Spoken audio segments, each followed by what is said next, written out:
প্রিয় মুক্তিকামী ছাত্র জনতা, আমরা দেখতে পাচ্ছি যে আমাদের এই অভ্যুত্থান এবং বিপ্লবের পরেই দেশে অরাজকতা নাশকতা করছে ফ্যাসিস্ট এবং তাদের দোসররা।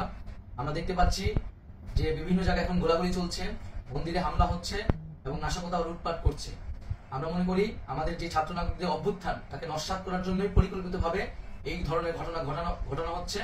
আমরা মুক্তিকামী ছাত্র জনতাকে সজাগ এবং সতর্ক থাকতে আহ্বান জানাচ্ছি এবং আমাদের যে অন্তর্বর্তীকালীন সরকার, আমরা সেই সরকারের যে প্রস্তাবনা 24 ঘন্টার সময় নিয়েছিলাম জরুরি পরিস্থিতি মোতাবেক, আমরা এখনই তার একটি রূপরেখা ঘোষণা করছি।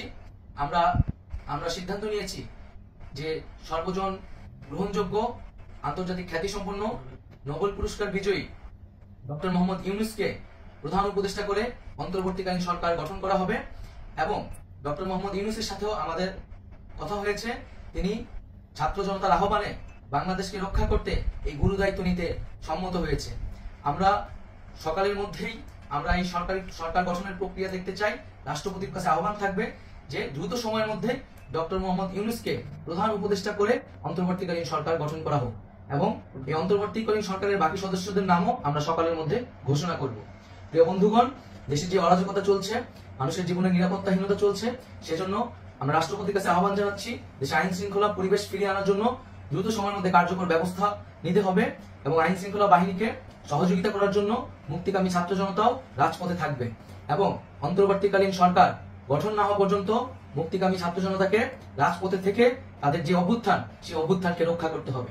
প্রিয় বন্ধুগণ, আমরা রক্ত দিয়েছি, শহীদ হয়েছি। আমাদের যে প্রতিশ্রুতি একটি নতুন বাংলাদেশ গঠন করার জন্য, সেটিকে আমাদের অবশ্যই বাস্তবায়ন করতে হবে এবং অবশ্যই ছাত্র জনতার প্রস্তাবিত সরকার বাদে কোনো ধরনের সরকার কিন্তু মেনে নেওয়া হবে না। আমরা বলেছি কোনো ধরনের সেনা শাসিত সরকার অথবা সেনা সমর্থিত সরকার অথবা এই ফ্যাসিস্টদের দোসরদের কোনো বি টিম সরকার কিন্তু আমরা মেনে নিব না। কোনো গণবিরোধী সরকারকে মেনে নেওয়া হবে না।